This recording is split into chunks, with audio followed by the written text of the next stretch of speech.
Hello, I'm Alex Feldman from the University of Alabama at Birmingham, and I'd like to welcome you to our NACC presentation and digital pathology working group presentation entitled QuPath Software Overview and Applications for Neuropathology Research.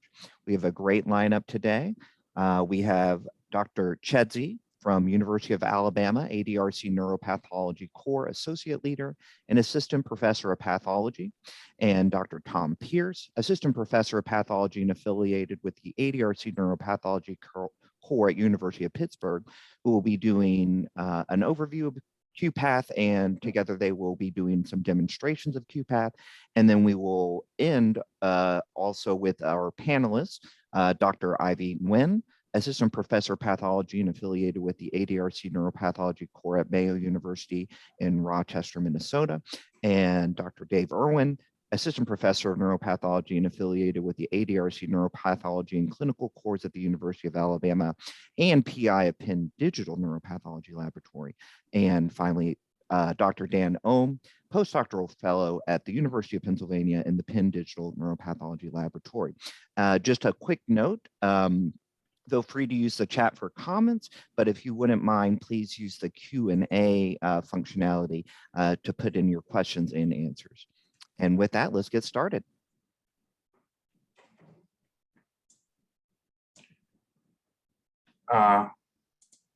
You all see my screen? Good morning, everyone. Yes. I'm Rati Chkheidze, and as Dr. Feldman mentioned, me and Dr. Pearce will be going over QuPath software. So we have no disclosures, and here's the quick outline, what we're going to be talking about today. So I'll start with introduction. Dr. Pearce will go over QuPath basics. Then I'll have a demo of a mini project, and Dr. Pearce will go over advanced features in QuPath, and in the end, we'll have panel discussions. So what is QuPath? This is a copy paste actually from the QuPath intro page. It is an open source software made by Dr. Peter Bankhead from the University of Edinburgh. And it has multiple functionalities. It offers very good visualization and annotation tools for the bright field, as well as immunofluorescent images. Has built-in algorithm for common tasks like cell detection, tissue detection, positive pixel count, etc. It has built-in interactive machine learning capabilities. It has a good compatibility with other popular open source software tools. And if you'd like to get more fancy with scripting, you can actually customize your own projects. So QuPath, one of the hallmarks of QuPath itself is a very, very good tutorials. Here's the website that you can go, and actually they have a very nice step-by-step tutorials, as well as YouTube videos that guides you based on examples. There's the QuPath YouTube channel. All these videos are on YouTube channel, as well as the videos from the QuPath users that might be helpful. And here below is the original paper that described the initial version of QuPath that was released in 2017. So since 2017, I looked at the citations, and there has been 691 publications citing QuPath. And this graph shows citations by the year, and as you can see, it gains more popularity pretty quickly.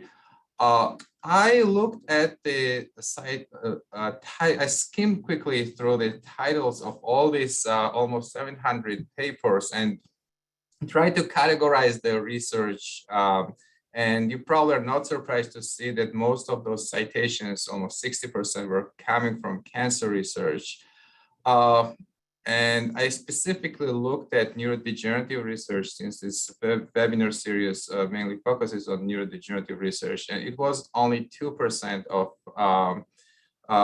these citations related to neurodegenerative research. So I looked into those papers, and there was total 11 of them. And those papers were covering Alzheimer's disease, Parkinson's, FTLD, PSP, CBD, ALS, and Huntington's disease. There were some about MS and a couple about, I think, Lafora disease, which I didn't include. And then in those papers, I looked exactly what they were using QuPath for. And you can see the manual annotations and built-in algorithms were very popular. Nobody used machine learning, and there were a few that used other integration into other softwares or more advanced Groovy scripting. So looking at this, I thought it would be nice actually to focus on QuPath machine learning capabilities, especially with the new update that came out a couple months ago. So my mini project will be mainly focused on this topic. And that's it for the introduction. So Tom, why wouldn't you take it from here?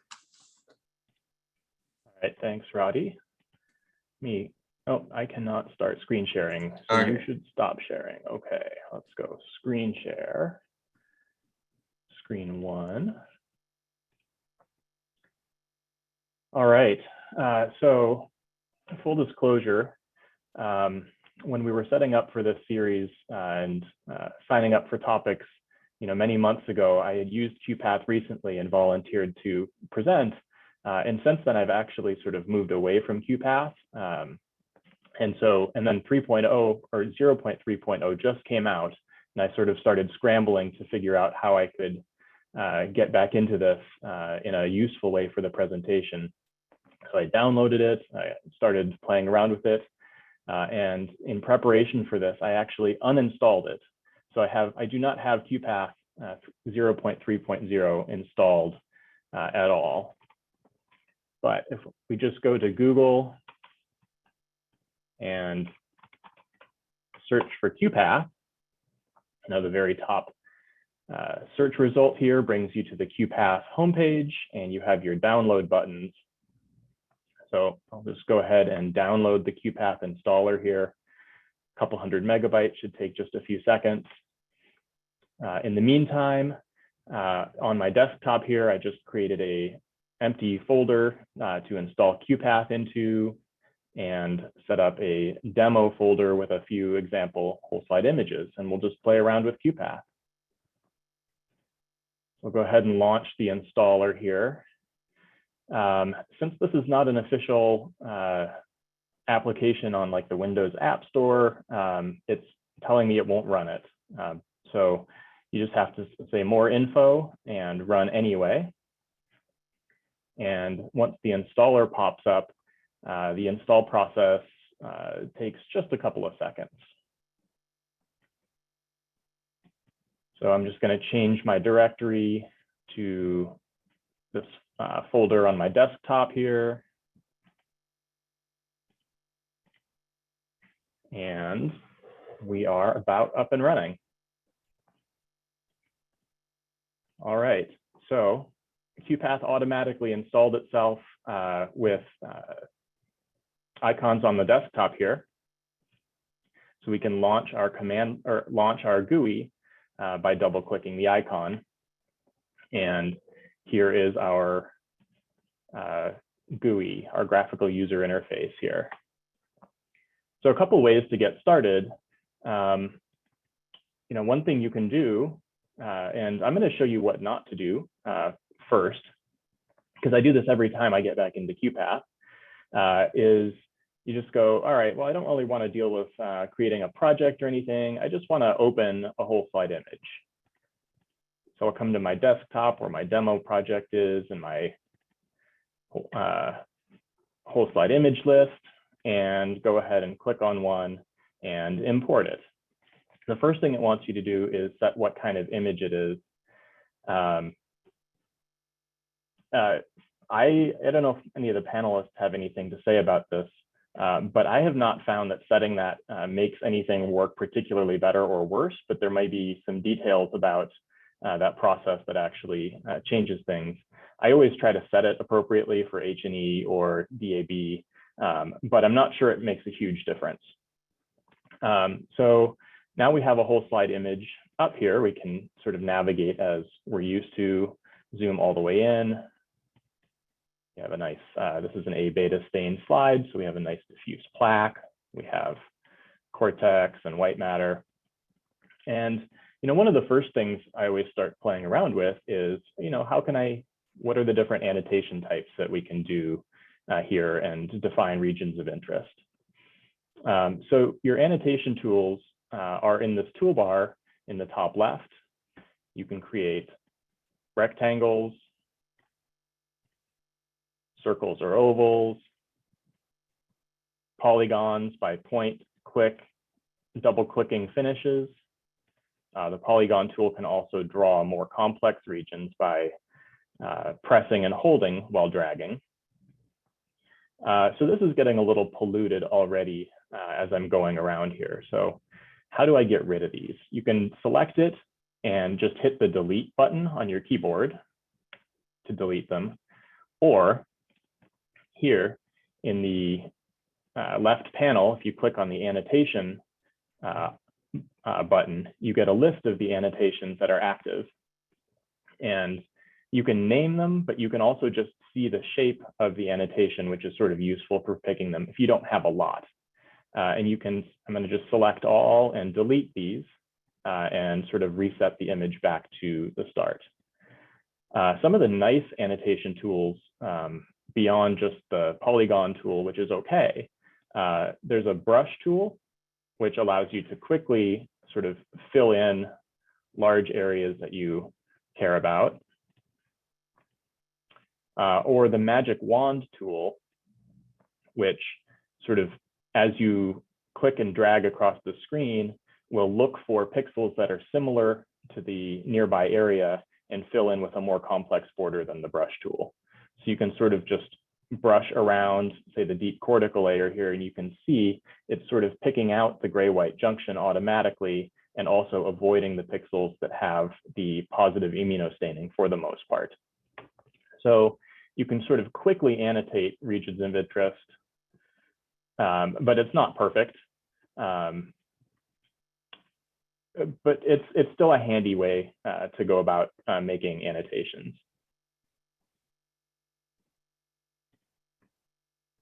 So I'm going to go ahead and make a couple of annotations here. Make a couple of rectangles, and we'll look at what else you can do with annotating, or once you have some annotations. So here in this rectangular region of interest, I have one that has some positive immunostaining and one that doesn't. And one of the first things I tried to play around with when getting started with QuPath was looking at the sort of just a positive pixel count kind of area measure of positive staining.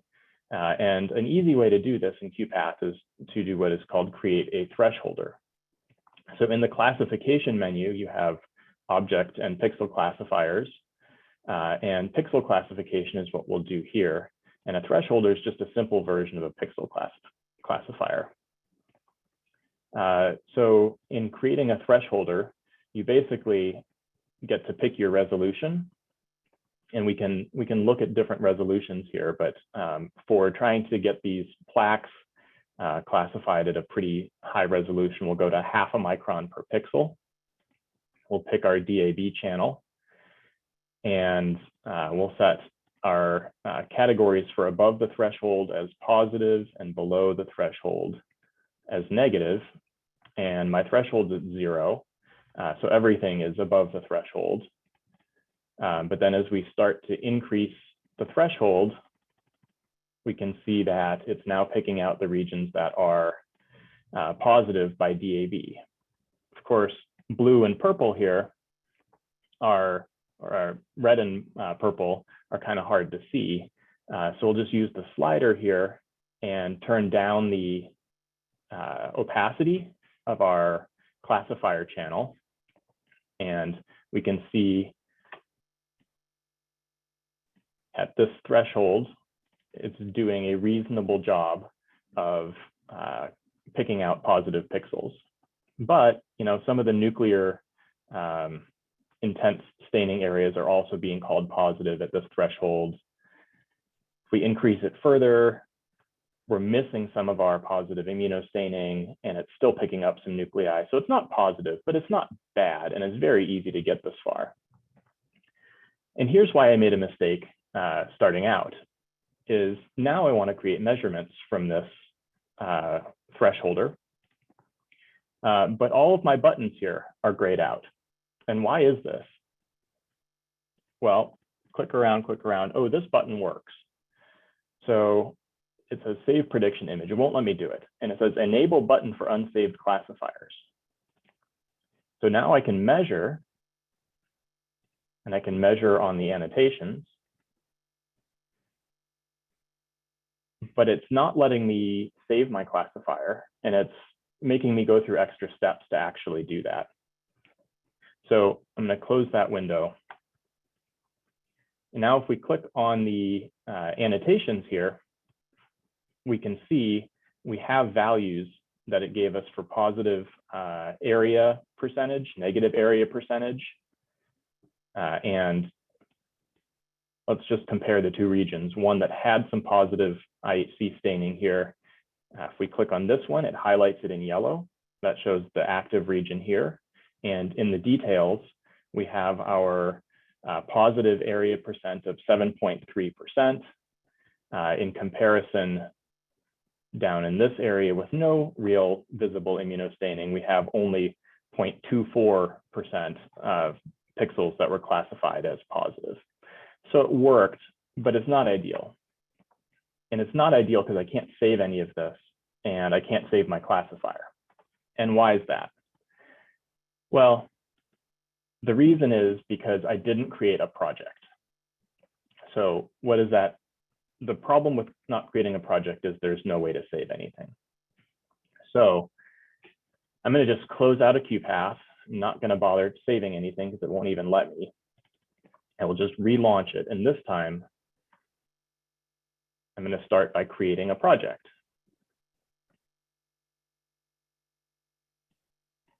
Just going to go into that folder on my desktop here for the demo.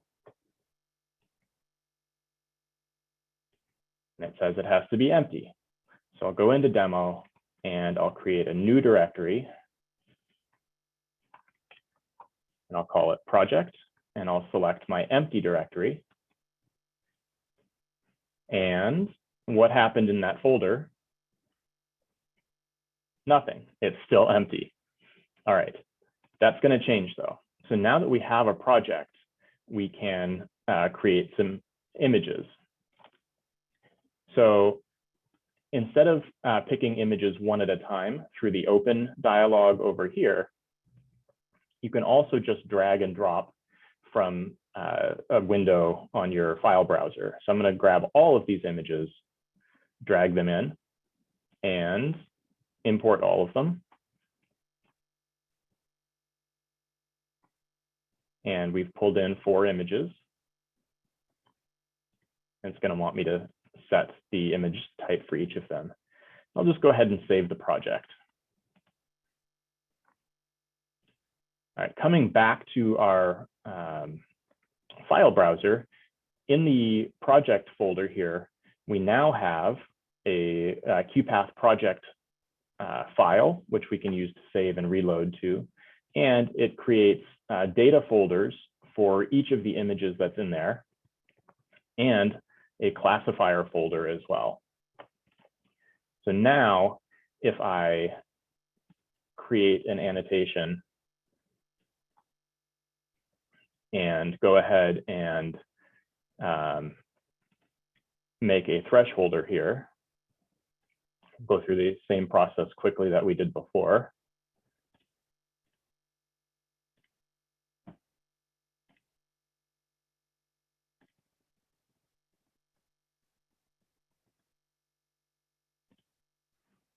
Now I will have the ability to name this. and we'll just call that IHC classifier. Now, having saved that, these buttons automatically get enabled without those extra steps. Can go through the measurement process. We'll do all annotations. We can quickly check in here that our annotations have created the measurements. We can save that project, and now that will come back and be restorable in the future. Coming back to our demo folder here, in the classifiers now, a pixel classifier folder has been created with that thresholder. And this can be shared across different projects in order to not have to rebuild everything from scratch all the time and invoked on the command line. And we'll get into that a little bit later. I want to show one more thing. I'm not sure, actually, Rati, if you're going to do this, are you going to do cell detection as part of your live demo? I'm using Stardust. It's more advanced, but I can show that cell detection really quick. But you can do it if you want. Well, let me just do a quick demo of cell detection here, because a lot of people use QuPath for epithelial tumors and cancer work, and the cell detector is a nice feature. So I created a new rectangular annotation here, and within this, I want to find cells. So I'll just go to Analyze, Cell Detection. I'll use the default setting. And turn up the contrast there. And you can see it does a pretty fast and reasonable job of picking out individual cells. What it did is draw what it considers sort of the border of the cell around the cell. And the point for brain tissue is that this is not really like valid cytoplasm, and this is not sort of the typical border that you would expect. So this is much more geared towards epithelium when you have sharp cell borders, but it's still useful. And if you don't want that, you can tweak those settings in that window that we just did. Last thing is, once you have those, you can look in your hierarchy here, expand that, and you can see each individual cell detection. And each individual cell detection gives you measurements of nucleus perimeter and area, intensity, and all of this can be exported and then analyzed using whatever you want. So very handy. But to take it further, let's go through Rati's demo project next. All right, and I should stop sharing here.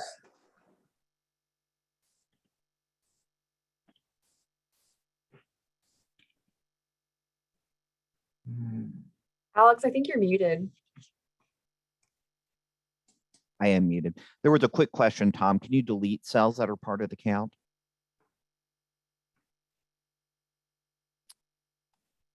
You can delete cells. You can click on individual cells and use the delete object button, I believe. Although you may have to convert them into, those are considered detections, and there's a way to convert them into annotation level objects that you can also work with independently. Mm-hmm. The second quick question, how do you adjust the size of the outer ring for those delineated ROIs? It was in the original settings, correct? Within the original settings there, if you go to the cell detection window, I think you... It's right here, cell expansion. Yeah, you can definitely change it by cell expansion. Yeah, exactly. If you click it 0, it's going to be just nuclei. And it pretty much uses like a nuclear shape and kind of like a number of pixels based on the nuclear shape, how far it's going to go to from the nuclei. All right, can I start? Yeah, you're good to go. Okay, perfect. So the purpose of this mini project is actually to show you how I build the workflow. Even though I feel the results will be nice, don't be too critical. So, okay, let's get started. So the purpose of this mini project, or the goal, will be to count the neurons in the cortex of these H&E whole slide images. So it will require 3 steps. So the step 1 will be to define or segment the cortical areas. The second step will be to identify or segment all the nuclei, and then categorize those identified nuclei into neurons versus others. So the first step, I will be using pixel classification. So classify, pixel classification, train pixel classifier. When you click, there is this window that pops up, and on the left side, there are settings that you can adjust to make your classifier work. So the first field shows what classifier would you like to use? And artificial neural network is my favorite, but there's others like random forest, logistic regression, and k-nearest. Across here is the edit button, which allows you to modify the settings for each type of classifier that you're training. So we'll get back to this soon. Resolution, as Tom showed, it defines like the details, how much details do you like to look at? So for example, if I would be looking at certain nuclei, specific nuclei, I would probably go to full resolution, and this small window show what the machine learning algorithm will be looking at. Since I'm looking at more low power details like cortex versus white matter versus everything else, so I will be using extremely low setting. The third thing I want to talk about is features. So there is this edit button that you click, and it shows channels. So there are several channels based on what type of image you choose in the beginning. So we all know that all the colorful images are by default composed of 3 channels. Combination of red, green, and blue gives the final color. And then there is a manual artificial channels that are created by QuPath, which is hematoxylin, eosin, and residual in this image case. So if I had used IHC image, it would probably be dubbed somewhere here.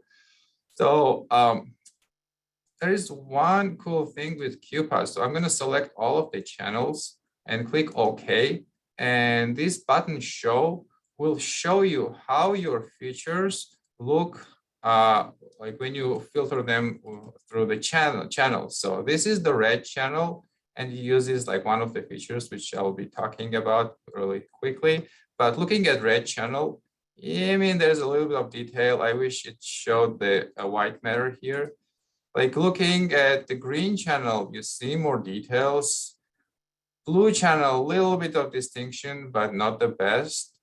Hematoxylin channel, yeah, maybe there is some distinction. Eosin, and then residual. Not so sure since that's coming through, Rati. you don't see the Yeah, or do you have it on a second screen maybe? I'm not sure we caught the different channels. Oh, I'm sorry. I think I'm sharing the wrong screen. Oh, sorry.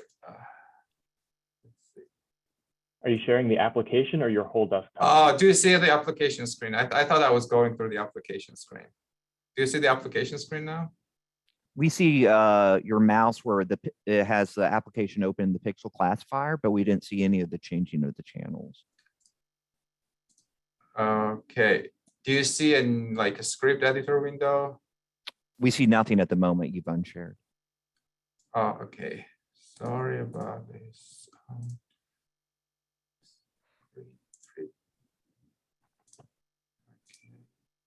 How about now? So we can see the script editor. Okay, perfect. So yeah. do you see image window? Oh, yes. Now we can. Okay, that's what I meant. I apologize for that. So let's go back. So you see this window, that's what I was talking about. So if you go through, this is the red channel. You don't see much of the details. Then you go to green channel, you see more details. Then blue channel, not as much. Hematoxylin, eosine, and residual. So this helped me select which channel I would like to look at. So since the green had the best resolution and you can play with it, so I will be selecting green channel. More features you select, it will take longer. So let's use green channel. So the scales, the second row, shows you how smooth and these features should be when it's being training the artificial neural network. So in anyways, you can select multiple or one. So the beauty of this classifier is that it is a real time, and you'll see that. And I was mentioning earlier, so if you don't know anything about these features and you have a patience and you know how to click the mouse, I think you can actually get a pretty good results. So, and here is the features windows.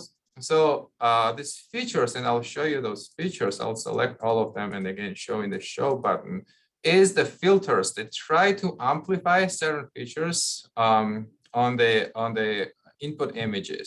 Okay, let's look at this. Show. And so green channel. And then these are the features. So this is Laplacian, Gaussian. There's multiple. So whatever works for you, you can select and then use to actually fine tune your algorithm. For example, if I was looking at cell, like each individual cells, probably gradient magnitude would be a better filter to use. Okay, so since my image looks best on the green channel on Gaussian sigma, I'll just use this one. Again, 10 features. I'll select.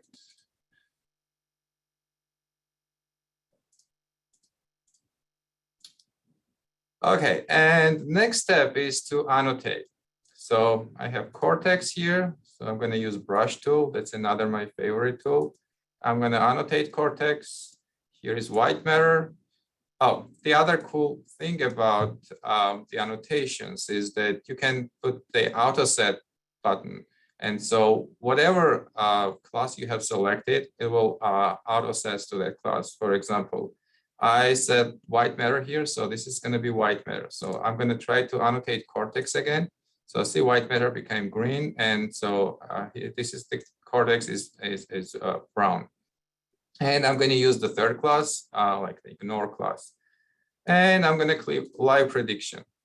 And you can see that it's not bad for like 3 or 4 annotations, right? So I'm going to try to fine tune. So I'm going to select these additional cortical areas, and it changes immediately. Another white matter area, so better white matter. Sorry, cortex, another cortex. So these areas are not looking quite great. So add a little bit of white matter. So maybe a little bit of ignore on the background. So it won't be perfect, but there is a way to deal with that. And so the next step will be to actually, let's see.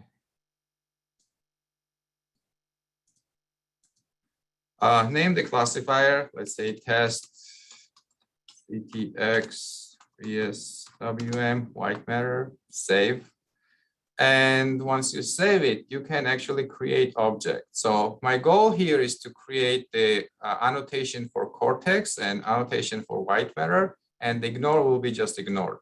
So create objects, full image, okay. And so as you can see, there's lots of detections or the areas that are looking as white matter, but if you go closer, it won't let me go. Okay, if we go closer, those are like individual objects. So what you can do is actually filter those individual objects. Like I would give like 600,000 pixel or microns as a threshold, minimum object size threshold. And so I'll click OK. And so it is right now working, annotating, and so it's done. So now I'm gonna click X, and you can see that there's pretty nice white matter annotation here and pretty nice cortical annotation. There are some extra parts that you can remove by going into objects, annotations, split annotations. And so those can be removed with just by delete button. Okay, so now we have cortex and white matter. One other thing you could do, if I have few more seconds, I can show you. So this, you see how convoluted this is. So you can make it like straighter by just selecting the annotation, going to objects, annotation, and simplify the shape. Oh, so the other thing is you need to unlock. Objects, annotation, simplify shape. I'm going to put like 10,000 here. It's probably like a pixel value that you would like to use, and see how simple it became. So for comparison, there is white matter annotation here. Okay, so this is first step. We have our cortex segmented. Now let's go and look at how to detect the cells. As Tom showed earlier, you can either use analyze cell detection algorithm. I'm not going to change anything, just click run. And here is your detection. To answer the question previously, I'm going to run again, and it's going to detect all the nuclei only. You can play with the parameters based on what your goals are, so all this can be changed. The other option that you could do, I'm going to delete this area now, is do the same thing as I did for the cortex and white matter segmentation.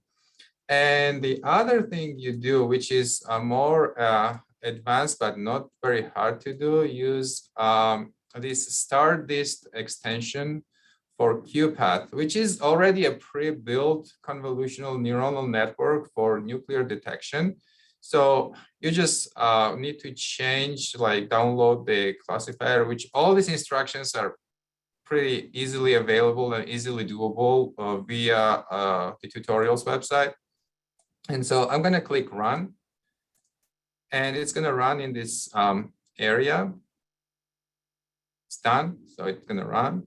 And the detection is pretty good. The major problem, if you have worked with nuclear segmentation, is to segment like two neighbor nuclei. And you can see that this is pretty finely tuned. And this was not trained specifically for the brain tissues. It was just, I think it was tumor, but there is a way for you actually to customize this for your application. And so those are detections, but they don't have features right now. So you can go to analyze and calculate features. You can add intensity features and run detections. So, and then you can add shape features. So it's area, length, circularity, solidity. So right now you're assigning like certain textural and shape features to each annotations here. Apply. And you can go actually into measurements and show detection measurements. And this is the entire, all the data from this small annotation area. So each row corresponds to each cell, and each column is a certain feature. So, and you can see how many features I was able to collect for each cell based on these calculations. The next step and the last step in this demo is to categorize these nuclei. And again, we go to classify, and instead of pixel, we're going to use object classifier, train object classifier. I'm going to change to artificial neural network. And you can make it live, and oops, you need objects. Okay. And so what you can do is actually go back here and start annotating. So for example, I have the neuron annotation here. So I'm going to select the cells that look like neurons. Oops. Okay, I'm going to select the neuron. I think it is asking me to annotate. It won't work without annotation.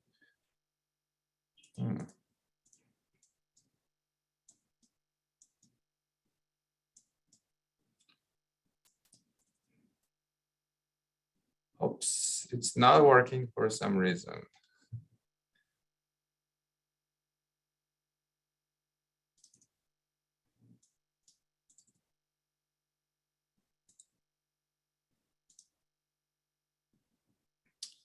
Yeah, let me try a different area.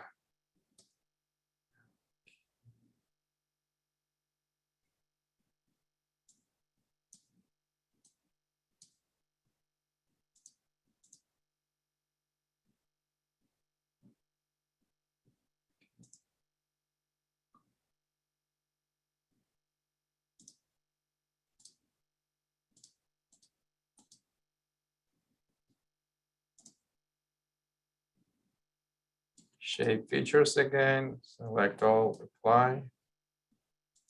Okay, and then we can go back and see if I can annotate here. So, okay, I think I can annotate right now. I'll show you the example how it works in real time, and I'll show you the final results on the whole slide segmentation. So, okay, classify, object classification, train classifier, artificial neural, all measures, all classes. And so I can do other, let's call this other, and live updates. And you can see that cell color will change based on how it classified. So you can see those oligos are classified as neurons, I guess, and those other oligos are classified as others. And I'm going to bring in another project that I have already segmented. Do you see the new image? Okay, and you can see that there is the segmentation of the cortex. You see lots of nuclei. And if we go closer, you can see that those are neurons, some non-neuronal cells. Again, this is not perfect, but you can see how it works. And it's a real-time thing that you can like modify, add annotations, and see how it changes the final classification. I think that's it for my demo project. Rati, while you're still screen sharing, do you mind just clicking on the workflow tab and showing how the steps show up and how you can create script from the workflow that you've done? Sure. So here is everything that happened since opening this particular image here. So what you can do is actually, I think you can also select, but okay, so you can create a workflow. So you can select, I don't remember if you can select, right? I thought you could select. You should be able to select. Yeah, okay, control button, yes, I remember. You can select the certain steps, and then you can create a script. So here is your script. And this script might not work, but actually can be run through for the entire project. So if you see, my project consists of several slides. And so you can click run, and you can say run for project. And this script, whatever steps you did on one slide, will run through all the slides. There was one thing that I forgot to mention, and that is very handy with the training classifier. So we only did it on one slide. But what QuPath offers, the new version, is that you can actually create training images. So create training images. So what you can do, you can go to certain images. I think it's better to bring the older one.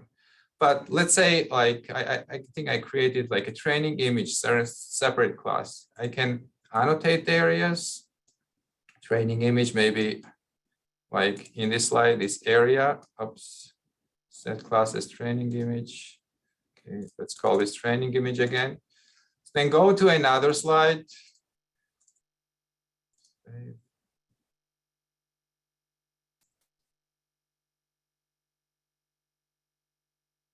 Create another training image area. Let's say annotation training image.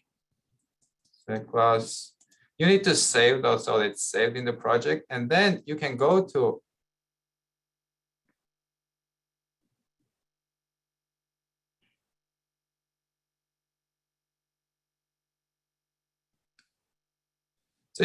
classify and create a training image. So training image, create training image.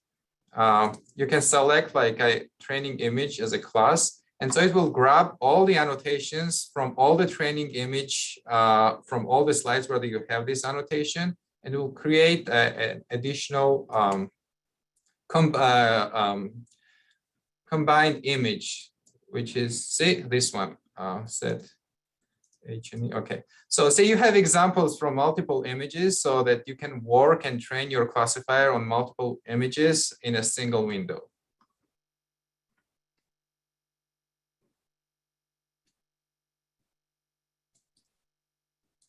All right. Tom, do you want me to unshare the screen? Maybe hold it open for some more demonstration if some questions arise. Yeah, But, the thank only you very other, much, Rati and Tom. Tom, did you have something to say?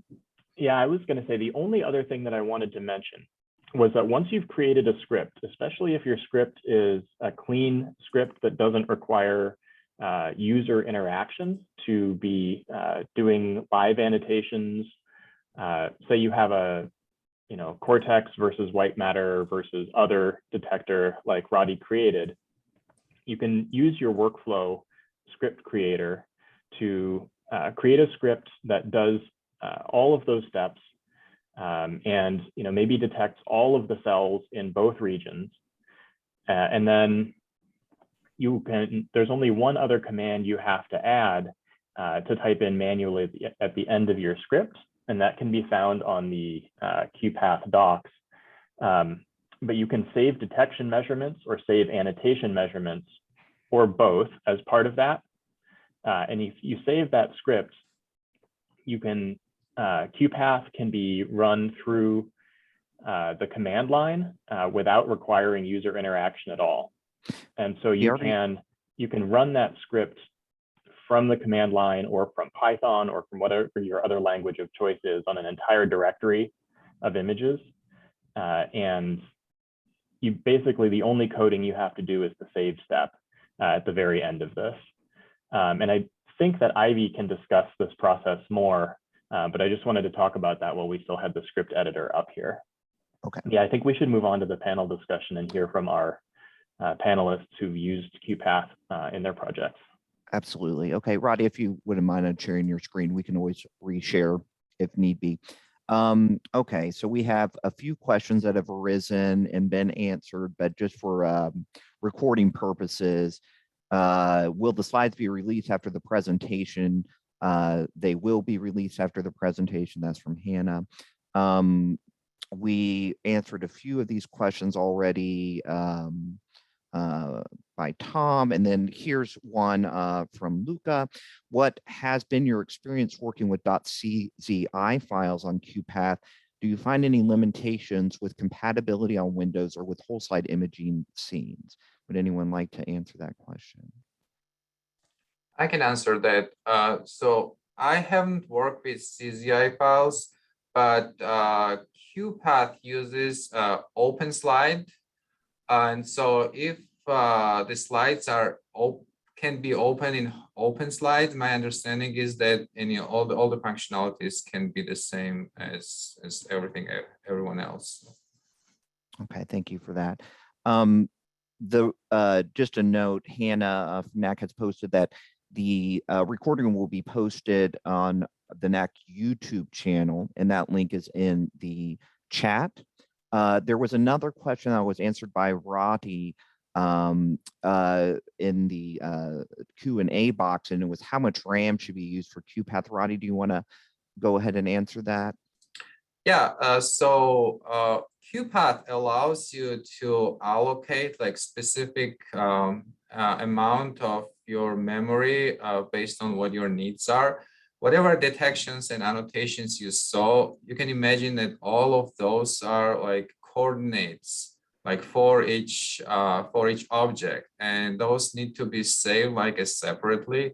So more objects you have on your slides that you need to detect, like more RAM you need for that. So just to compare, like the project that I just showed you, my computer is Intel Core i5 3.3 gigahertz and 16 gigabyte, but I've gone as far as 64 gigabytes for certain annotations that I wanted to export. Okay, thank you for that. Tom, there was a question that you did answer in the Q&A, but I think would be good to answer out loud. You mentioned you had drifted away from QuPath. What system have you migrated to and why? Yeah, so I've moved to developing convolutional neural networks to analyze the image data in sort of a more customized format. The conventional feature extraction and machine learning stuff that QuPath supports, I think, is fantastic, and I will probably integrate some of that back in. But I've been working on building CNNs to not use some of these conventional things, but to do more sort of multi-scale and global feature integration, which is not natively supported within QuPath. So I probably will end up using both, but I moved away temporarily from it to focus on the CNN development using TensorFlow primarily. Okay, thank you for that. We have Doctors Nguyen and Irwin. Why don't, if you guys wouldn't mind just giving a little bit of how you guys are using QuPath in your current projects, I think that would be great. Just a quick overview. I'll just briefly go. So everyone, my name is Aivi Nguyen. I'm currently at the Mayo Clinic, and I've used QuPath in the past, actually many thanks to Dr. Dave Irwin, who's on the call today. He was the patron saint QuPath for me. And just to give you a bird's eye view of essentially why I chose QuPath, I was looking for an open source method of doing digital pathology. And at that time, really QuPath and ImageJ were the only ones available to me. I ended up opting for QuPath just because I thought the user interface was a little bit more intuitive. And at that time, I also kind of wrongly thought that QuPath was the only one that could run macros, but ImageJ can do that too. But I was, I think because I had folks who were already using QuPath in my circle, it was a little bit easier to integrate into that.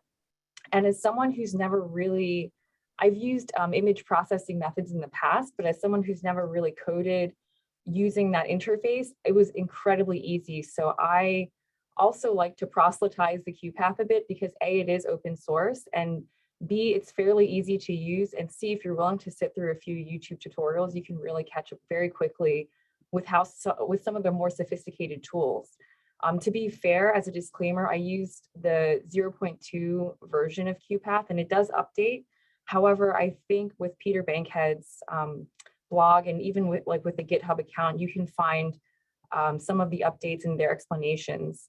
And just very quickly, the way I used it in the past, it's exactly how Tom and Rati shared. Essentially, I think most projects require either a positive pixel count, so looking at a region of interest, or for me, it was a cortical region of interest, and looking at % positive area. And I can even share that very briefly on my screen, but if we have time, but if not, it's not a big deal. So really, it's positive pixel counts is what I used it for. And the other thing too was to do positive cell detection or nuclei detection, which Rati nicely walked through that. So those are really the two main tools I use to answer certain questions. And very, very quickly, Tom briefly touched upon it, but the power for me of using QuPath was that at that time I was a postdoc and my PI was like, I need data. And I was like, you know what, let's try to get data while I sleep. So it was nice to have a command and a workflow, because when you run the scripts overnight using the project feature, you can actually run the algorithms on the computer without having to interface with it. Granted, you do have to double check the work the next morning, but it does automatically save to a folder that you designate. And for me, that was a very, very useful tool. Wonderful. Thank you, Dr. Nguyen. Dr. Irwin, would you like to chime in? Sure. Thank you so much for having me today. This is a wonderful webinar, wonderful presentations. And I agree with Ivy, similar decision-making process for us to use QuPath. The open source nature of it is just so powerful. We're able to collaborate with different labs across the country, across the world. And one particular aspect that I think is really nice is that we're able to store the annotations. We do a lot of manual annotation of core text to try to get representative core text, and Dan could talk more about that. But the idea is that we can compare different users doing draw, redraw, validation, because we could save all those annotations and load them up on different machines and look, we review our data, and then we're able to see if there's any outliers. Was there something with the annotation or something with the stain? So it's really the rigor and reproducibility of the open source platform and the ability to run scripts and store those annotation data and reload them, I think is a really powerful, and we've been really happy with it. Wonderful. Thank you for that. Dr. Ohm?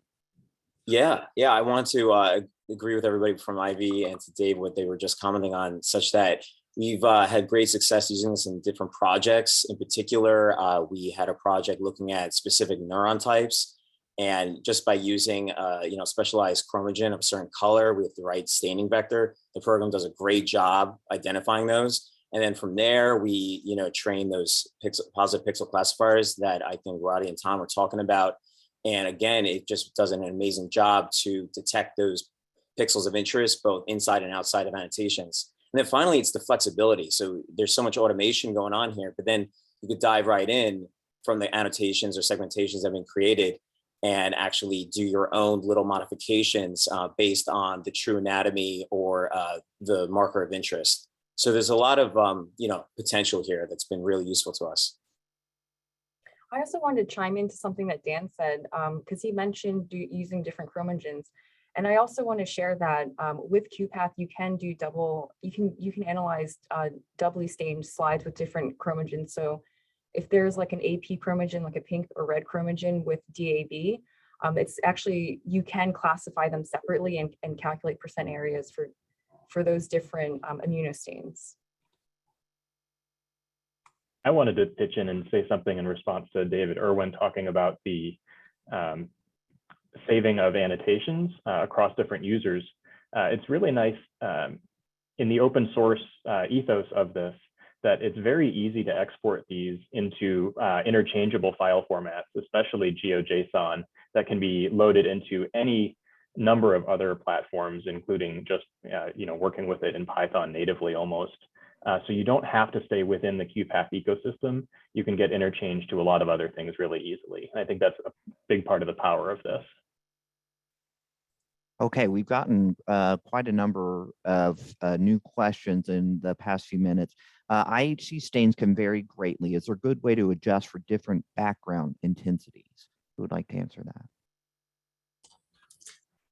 I can comment a little bit on that. That's something that we've been interested in doing, large staining batches that, are large studies that you can't do in one staining batch, and how to account for that batch variability that's just inevitable. And we've tried doing adjacent tissue stained in each run and trying to get measurements, repeated measurements. It's hard because it wasn't a true standard, and that works fairly well, but it's hindered by the number of slides that you have to carry through each subsequent staining run. And then eventually you can get into the depth of tissue and variation from slide 1 to slide N or 20 or so on. So we started empirically developing the thresholding for pixel count is what the main application of what we do. And that's worked fairly well too. We take a sampling of different slides of different disease severity, depending on what we're measuring, and then can calculate an average of the minimum OD. And then we can test that at some of those duplicate slides. And we have a methods paper that we published last year. And similar to Tom, we've been looking into moving from QuPath, or at least adapting some of the functionality of QuPath into some custom tools for machine learning, and trying to look at the data of stain intensity and try to do a more data-driven approach. But it's a tricky problem and an important one. I can add one thing in QuPath. Actually, there is a way to define a color. So let me see if I can share really quickly. Okay, so do you see my screen? We do. Okay, if you go to image, see there is a hematoxylin, and those are the values for hematoxylin. So if I'm not happy with hematoxylin values, especially if you're using like color thresholding, so I can go to the image, select the area, for example, here, I think this is hematoxylin maybe. I double click on this image, set stain vector from the ROI, yes. And so this is your new hematoxylin values, and you can compare. So this could also be used. It's not the perfect way, but just probably if you go by slide, that might be helpful as well. Thank you very much for that demonstration, Ronnie. Another question, is there a way to differentiate between different pathologies, for example, neurofibrillary tingles versus plaques? And if so, which tool do you recommend?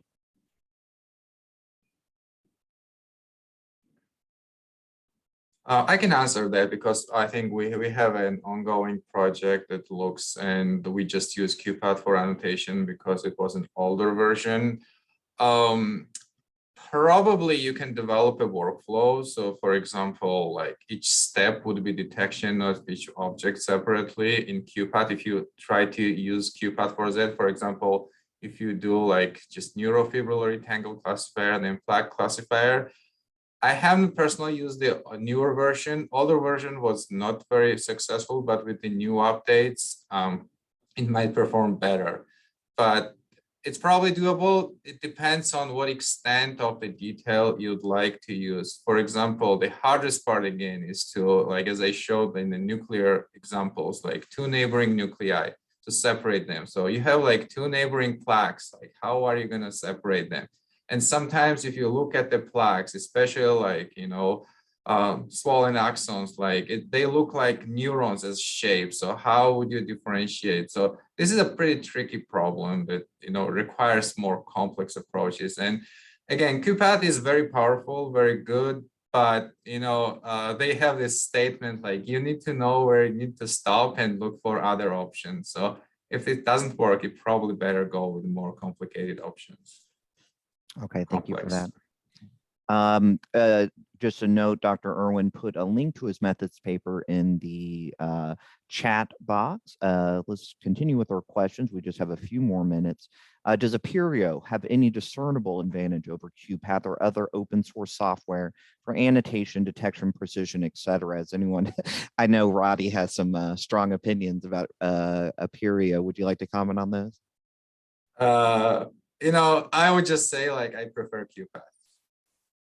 I'll stop there. Well said.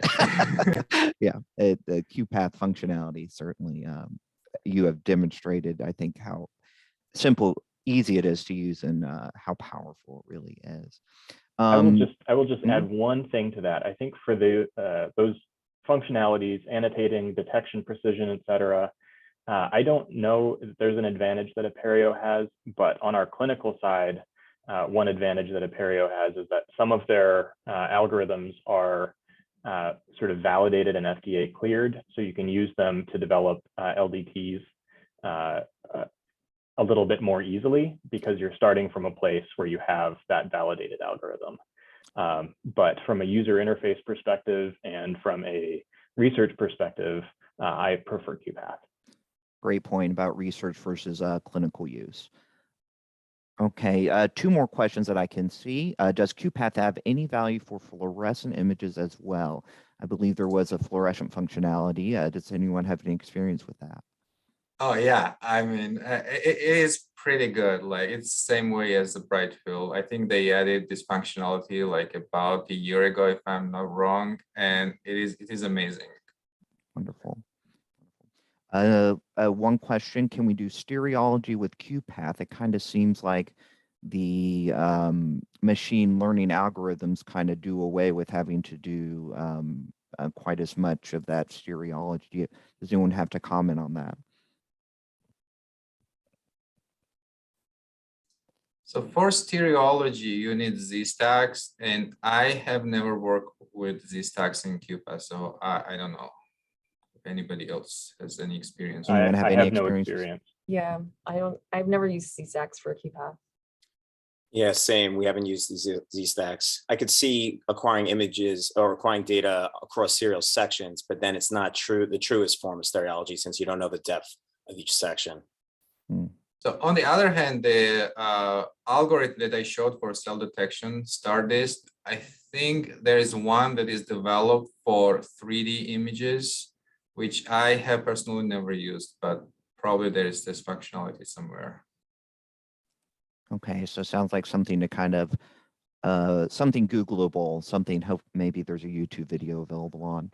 Truthfully, that's probably one of the strengths of QuPath is even if we don't know it, you can definitely find it online. And I think the community that utilizes QuPath is enriched and strong enough to answer questions. And I think that there used to even be a Google forum where you could, it's almost like Reddit, but for QuPath. Okay, there was we're kind of running a little bit over time here, but we're pretty much almost done. There was an answered question. Can you open .mrxs files in QuPath? And you can. And Dr. Pearce posted a link to a forum discussion, again, just showing how kind of Googleable these sort of answers are. Last question: can you open large scans like full slide scans? And I believe Rati, you just showed that. Yeah, all of those were whole slide scans, Mhm. whole slide scans, and I think it was like 40x images that I was showing. Yeah, so a good amount of detail.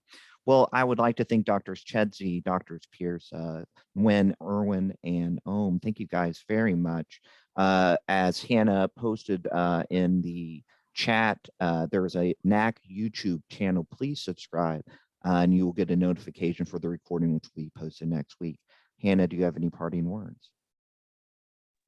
No, just thank you so much to all of our presenters and panelists, and you, Dr. Feldman, for taking time out today to host this webinar with us. We love the digital pathology series. We've learned so much with you guys all this year as we've been hosting monthly webinars. We do have another one coming up in January on Monday, January 10th, I believe, at the same time, 8 a.m. Pacific, 11 a.m. Eastern. So we'll have an announcement going out about that before the end of the year, and look forward to continuing all of this learning in the new year in 2022. So again, this webinar will be posted on NACC's YouTube channel. I've linked that in the chat, and go ahead and feel free to share that, subscribe in order to get notifications about when it's posted.